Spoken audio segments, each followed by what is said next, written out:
么发音呢？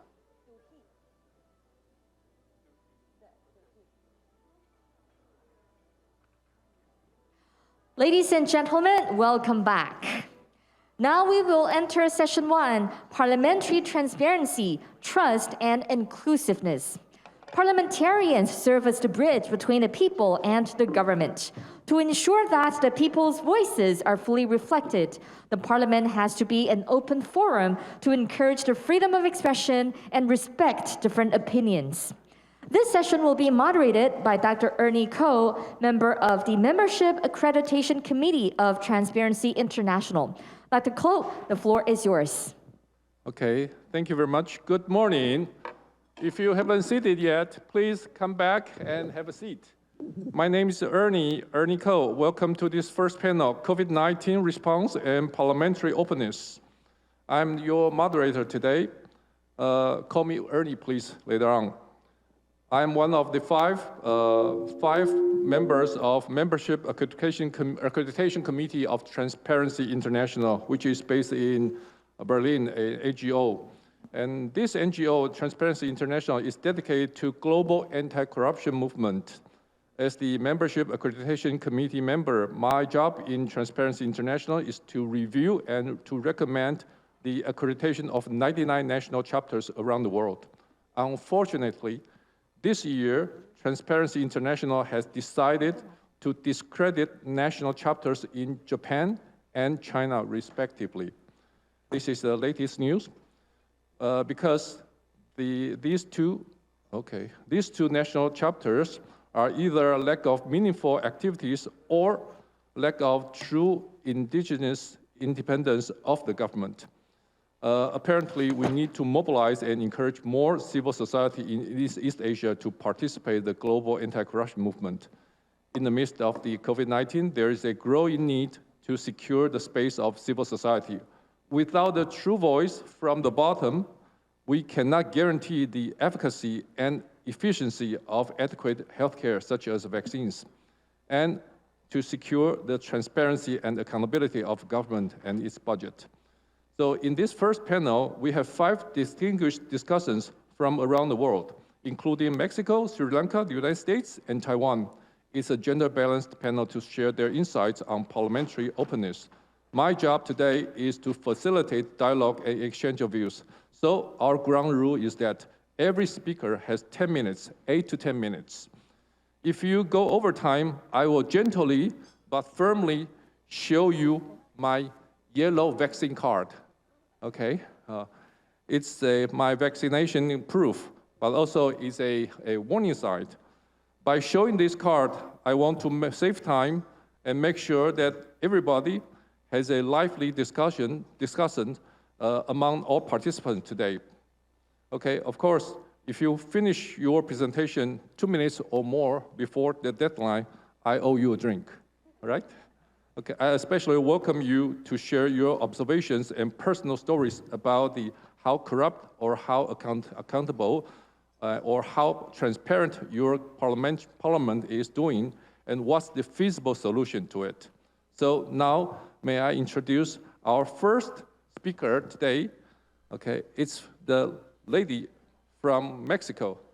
Shall we have a round of applause to Nadia? Welcome. Nadia, 8 to 10 minutes, please. Go ahead.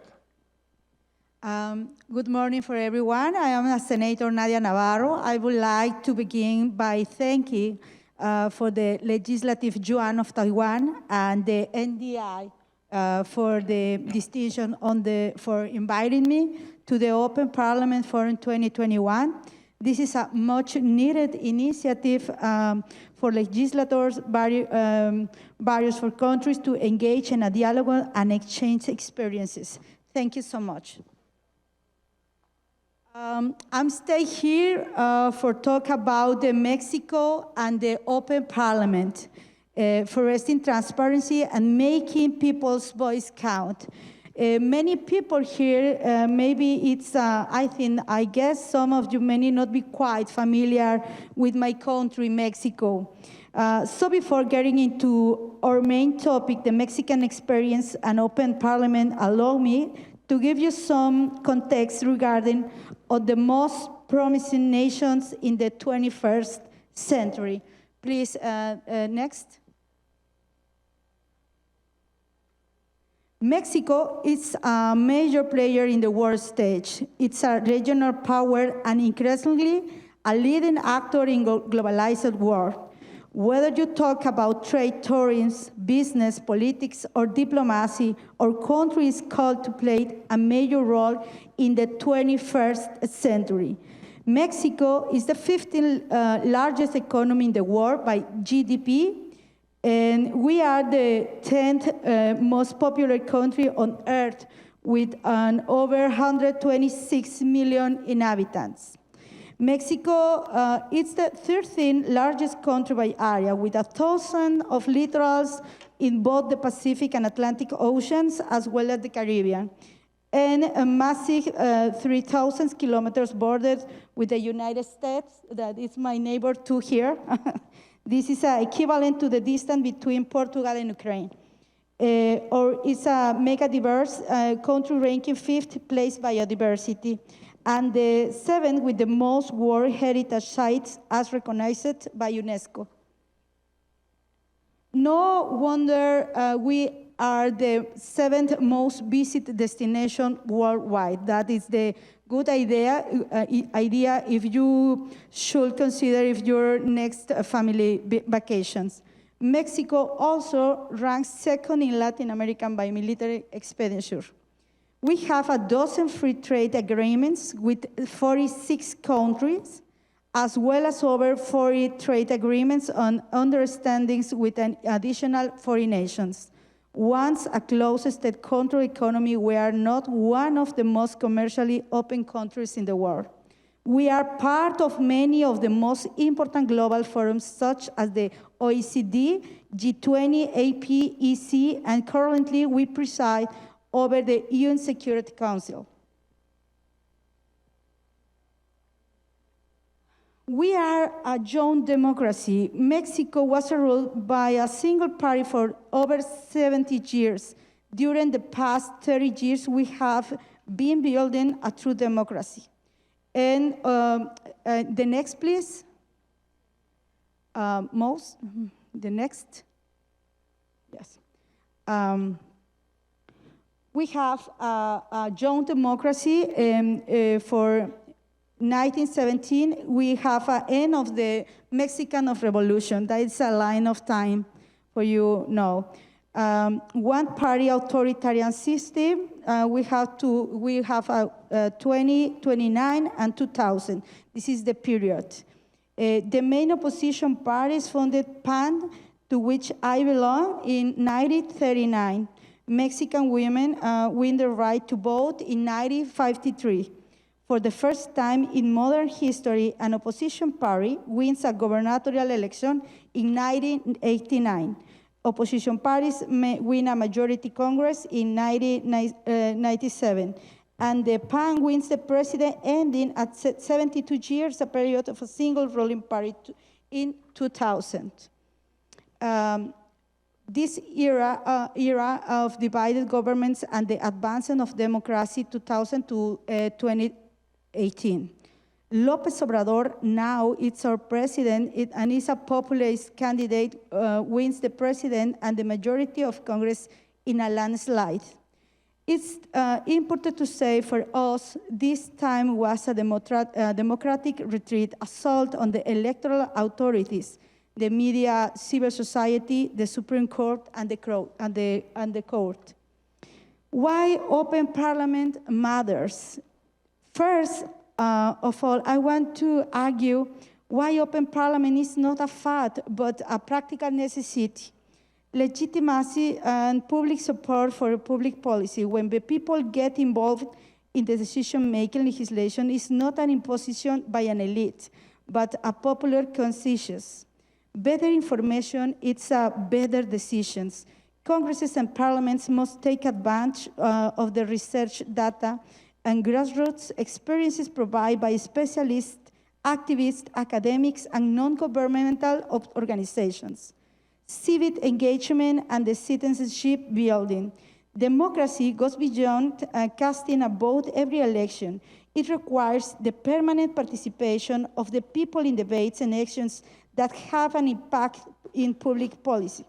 Open parliaments fosters democratic culture and loyalty defending the liberal democracy's values.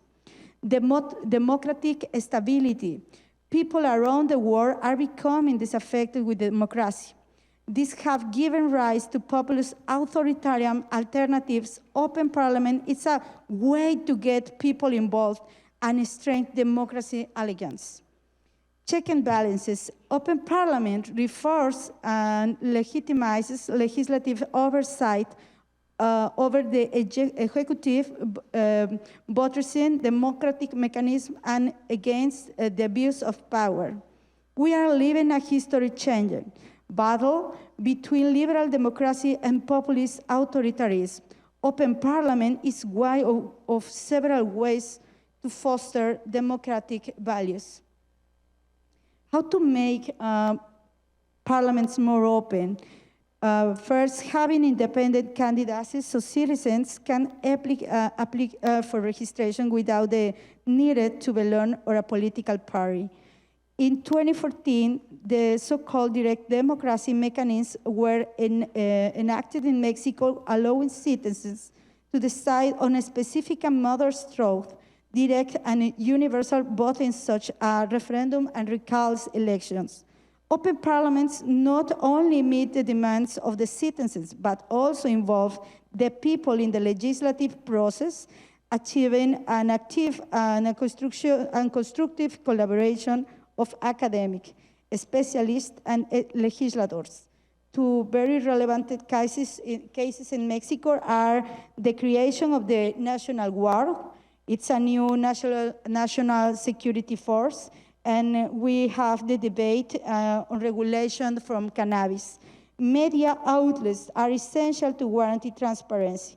Through the official Congress TV channels, social networks, and websites, citizens can access information relative to legislative sessions, debates, and how their representatives voted.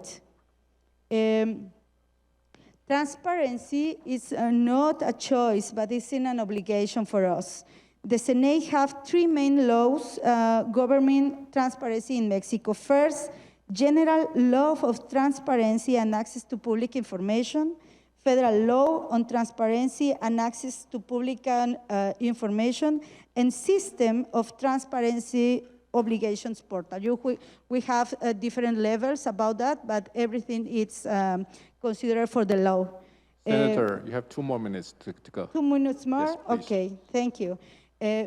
For close, I would like that the challenges in times of pandemic, because of COVID, we started conducting sessions via web platform. We use WebEx, and it's the new thing that can vote and follow the sessions.